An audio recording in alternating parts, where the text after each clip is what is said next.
Elle fait plaisir, celle-là. Immense victoire d'Andrei Rublev qui, à 25 ans, remporte son premier Masters 1000 en carrière après une performance très très composée au niveau mental, j'ai trouvé.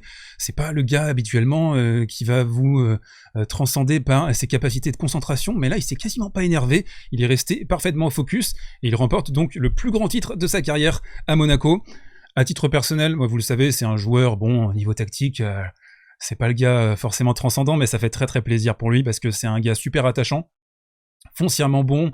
En dehors du court, c'est quelqu'un de délicieux. Mais bon, après, voilà, sur le court, il est toujours un petit peu particulier. Mais voilà, je suis très très content pour lui. Je voulais commencer par ces mots doux. Bon, j'en conviens, la miniature est un petit peu extravagante, super bébé. En fait, c'est une référence à John McEnroe, qui était considéré comme le super brat de la fin des années 70 quand il est arrivé par la presse anglaise. Je voulais faire un petit pont entre Holger Rune et John McEnroe. Rune, on va en parler justement dans cette première partie de cette vidéo. Je vous propose, dans un premier temps, de revenir sur la demi-finale d'hier soir entre Rune et Sinner, pas Runer. Bien sûr, dans un deuxième temps, on va parler de la finale. Vous pouvez scroller directement sur la finale si mon débrief de la demi-finale ne vous intéresse pas. Personne n'a remarqué ça d'ailleurs. Je suis un petit peu déçu par vous. Donc ça a été un pari de sa part de tilter complètement. Il mène 5-2 dans la deuxième manche. Il va être recollé à 5 partout. Et le fait d'avoir engagé la polémique avec le public, c'est quelque chose qui peut se retourner contre toi. Hein. C'est assez périlleux comme stratégie, surtout que Holger Rune, c'est pas un gars qui est considéré comme vraiment maître de sa frustration. On l'avait déjà vu en début d'année contre Rublev, justement. Mais après, je trouve que c'est une manière de ne pas subir la dynamique d'un match, de ne pas subir les spectateurs qui sont pro ton adversaire, et ça m'a fait penser à certains égards à la manière dont Novak Djokovic gère ce genre de situation, a géré en fait ce type de situation pendant l'ensemble de sa carrière quasiment. Il a toujours joué contre Novak Djokovic. Il a dit d'ailleurs à un changement de côté, Rune, et ça m'a beaucoup fait marrer, il a dit à Carlos Bernardes, tu ne me parle pas sur ce ton, ce n'est pas possible, quand il a renvoyé 2 balles dans les yeux de Yannick Sinner. En fait, ce gars, j'ai l'impression qu'il est complètement et authentiquement déconnecté du réel.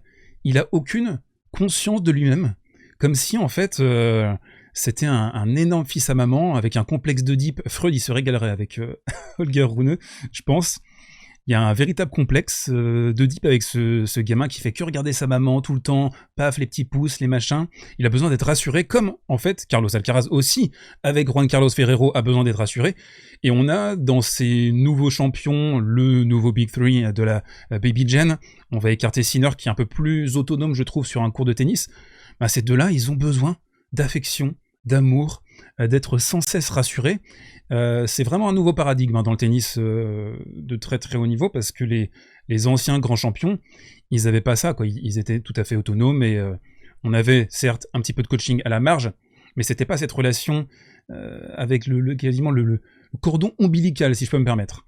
Quelque chose d'intéressant aussi de la part de Rune pour cette demi-finale, j'ai trouvé, c'est au début de la deuxième manche, il va changer son plan tactique quand il se fait complètement massacrer par Sinner dans la première manche, qui envoie des missiles dans tous les sens. Vous avez vu, hein, il s'est un petit peu éloigné au retour de service, et ça c'est très malin, parce que ça te permet de modifier les repères visuels par rapport à ton adversaire, et changer également la nature des +1. C'est-à-dire que quand tu es un peu plus proche de la ligne et que tu renvoies la balle, Sinner il était habitué à une certaine cadence, à un certain rythme, et là Rune il a su modifier ça, et en fait Rune il a su globalement dans ce match, et c'est pour ça qu'il l'a remporté je pense, casser les dynamiques, renverser les momentum et profiter également de la pause pluie pour se remettre dans l'axe. Un petit mot sur Jannik Sinner quand même, qui a été un beau perdant hier soir contre Holger Rune, et c'est un match qui m'a rappelé à certains égards ce qui s'est passé à Vienne en 2021 face à Tiafoe.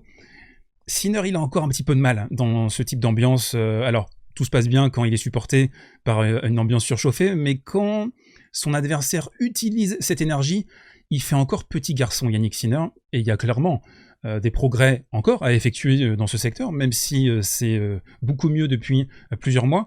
Et puis ce qui a été exposé aussi pour Yannick, c'est que il a qu'un seul plan de jeu véritable, c'est d'envoyer des bûches. Et quand il s'agit de faire des amortis, de montrer un petit peu de qualité, de toucher, à la volée également, le QI tennis, eh bien il est encore en dessous des Carlitos, des Holger Rune. Sinner, c'est un gars qui s'est mis très tard au tennis, hein, qui a commencé vraiment à se plonger pleinement dedans au début de son adolescence, et du coup ça se voit, il a du retard à rattraper par rapport à sa technicité. Donc je pense que c'est pas simplement la réalisation, mais c'est aussi bien identifier les moments où tu dois envoyer la petite amortie, où tu dois casser le rythme, où tu dois profiter du fait que tu as une surpuissance dans tes coups, le gars est à 3-4 mètres de la ligne de fond, c'est le moment d'avancer et d'envoyer une petite amortie. Ça, il n'a pas encore vraiment tout à fait identifié ces moments-là. Sa gestion des points est encore perfectible, mais je pense que on va le revoir très très vite, Yannick Sinner. Et puis il y a cette petite crispation également dans les moments chauds, contrairement, encore une fois, à ces deux rivaux que sont Carlos Alcaraz et Holger Rune, qui eux prennent les échanges à leur compte, n'hésitent pas à faire des services volés, à monter, à être agressifs sur les balles de break et sur les points qui comptent. La finale, elle, a été particulièrement mouvementée. On a vu assez vite, je dirais, au cours du premier set, la fin du premier set, que Rune était complètement carbonisé. Alors peut-être pas physiquement simplement, mais aussi mentalement. Il a beaucoup puisé sur son match face à Yannick Sinner. C'était un match qui était très exigeant. Et puis on a vu, alors ça a été repéré sur Twitter, mais il était encore en train de liker des tweets à plus de 3h du mat hier soir. Donc tu vas te coucher à 3h du mat, 3-4h du mat, tu te réveilles à quoi pour te préparer? 10h, quelque chose comme ça. Donc il n'a pas forcément très très bien dormi. Il va falloir apprendre dans sa carrière à gérer le sommeil, la récupération, également enchaîner les grands matchs, ce qu'ont pu faire les Murray, les Djokovic, les Rafa, les Roger dans leur carrière. L'Open d'Australie 2012 par exemple, quand on a un enchaînement complètement extravagant de la part de Novak en demi face à Murray et en finale face à Nadal, des trucs surhumains quoi, aspire dans la gourde por favor. Donc la première palette pour vous, ça a été l'agression de la deuxième balle de Rublev. C'était un thème global dans cette partie. Rune qui a essayé, debout sur la table, d'agresser Rublev. On pouvait s'y attendre. Ici, par exemple, on vient extraire des doubles fautes. 2 doubles fautes dans ce jeu. Ça a tangué du coup très vite pour Holger Rune dans ce match. Il va y avoir 2 balles de break ici. Alors, il y a une deuxième balle. La balle va faire let, elle va toucher la ligne. Rune, d'ailleurs, qui a passé sa vie à toucher des lignes dans cette finale. Et bah là, pour sauver ces 2 balles de break, on fait un service volé sur le premier point, on va la voler également sur le deuxième point, et je trouve que c'est quelque chose qui est très très précieux pour un jeune joueur, 19 ans simplement, Holger Rune.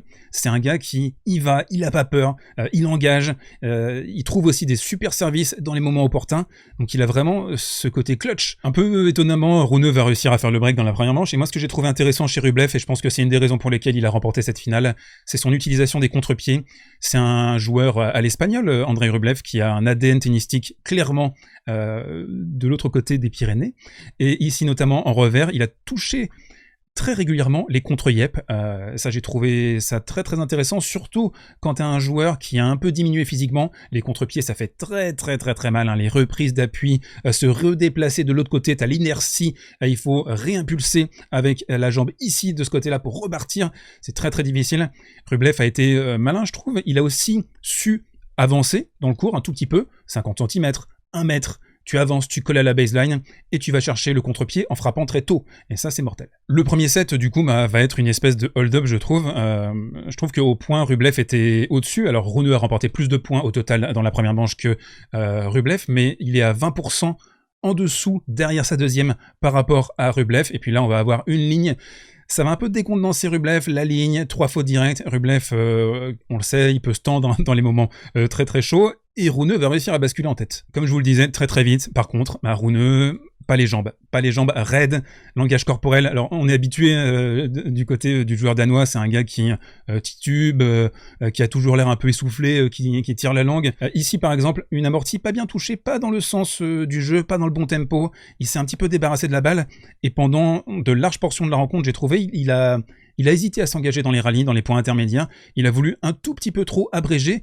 Parfois, ça a fonctionné, mais quand tu veux abréger, ok, t'as une qualité de bras, etc. Mais un tennis champagne, ça va pas non plus tout le temps passer. Justement, je vous en parlais, là, vous regardez ici, hein, on est sur un retour côté égalité, Rune qui va se jeter dans la balle, qui va envoyer un missile téléguidé dans la Lulu, incroyable. Donc, il a essayé de jouer un petit peu comme ça, par à coup, un jeu punchy.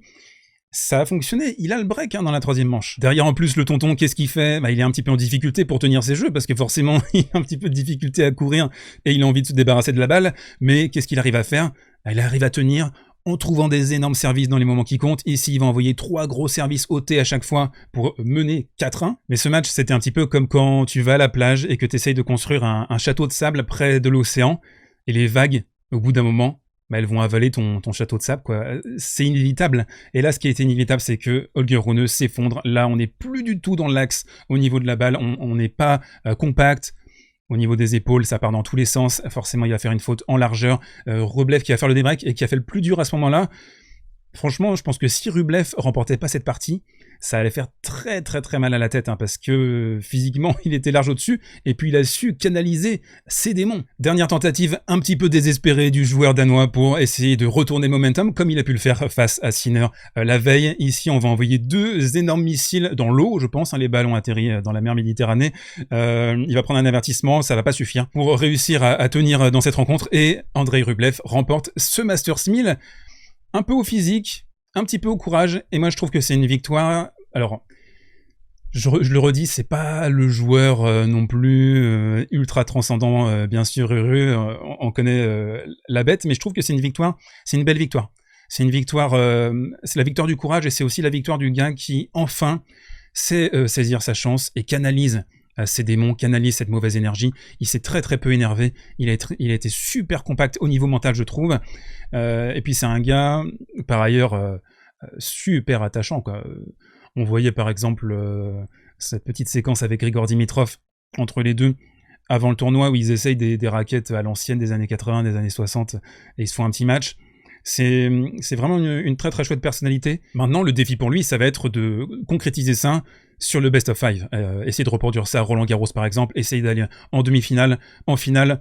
On sent qu'il y a encore un petit plafond de verre chez ce joueur. Alors là, il a joué Fritz et Rune qui étaient complètement épuisés sur cette finale. Donc on peut peut-être mettre un tout petit peu de temporisation sur ça, hein. Moi, il a battu Rafa également sur terre battue dans sa carrière, hein. C'est un joueur qui est très très bon au demeurant, mais il n'y a pas non plus la finesse tactique, technique, le petit jeu, etc. On a vu encore dans cette finale, hein, c'était pas super prodigieux. Du côté de Holger Rune, bah, ce sont des belles promesses. C'est une finale après avoir montré son caractère, son tempérament volcanique. Ça te fait des ennemis aussi parmi la sphère tennis. Et j'ai vu sur Twitter hier des gens enragés par rapport à ses réactions. Moi, je trouve que c'est un gars qui fait beaucoup de bien à ce sport, au tennis. Et ça nous renvoie également aux champions du passé, parce qu'on a été, je pense, un petit peu trop longtemps cadenassé par ce Big Three. C'était trop sérieux, quoi. C'était trop sérieux, c'était machin. 22 grands chelems, 26, 27. Au bout d'un moment, on a la tête qui explose. C'est bien d'avoir de la fraîcheur, c'est bien d'avoir des nouveaux tempéraments, des nouvelles personnalités. Et puis, si on s'intéresse à l'histoire du tennis, la personnalité d'Holger Rune, c'est pas non plus un truc de fou, quoi. On a eu McEnroe, on a eu Connors, on a eu Nastase dans le passé. On a eu des gars bien plus doudingues que Holger Rune. Holger Rune, c'est un sage à côté de ça. Donc, je pense qu'il y en a pour tous les goûts. Et ça fait plaisir. Et j'ai très très hâte de suivre le reste de la saison sur terre battue avec vous. La semaine prochaine, c'est Barcelone qui nous attend. Il n'y aura pas de digest quotidien, mais il y aura, je pense, à minima 2-3 vidéos. On verra en fonction de l'actualité et des prouesses des uns et des autres. Si vous avez aimé cette vidéo, n'hésitez pas à la pousser. Partagez autour de vous, hein, il faut que la chaîne continue à progresser, c'est important. Si vous souhaitez soutenir la chaîne, abonnez-vous. Il y a également le Tipeee à votre disposition pour m'aider financièrement. Et puis on se retrouve très très vite pour de nouvelles aventures tennistiques, mes très chers GOAT.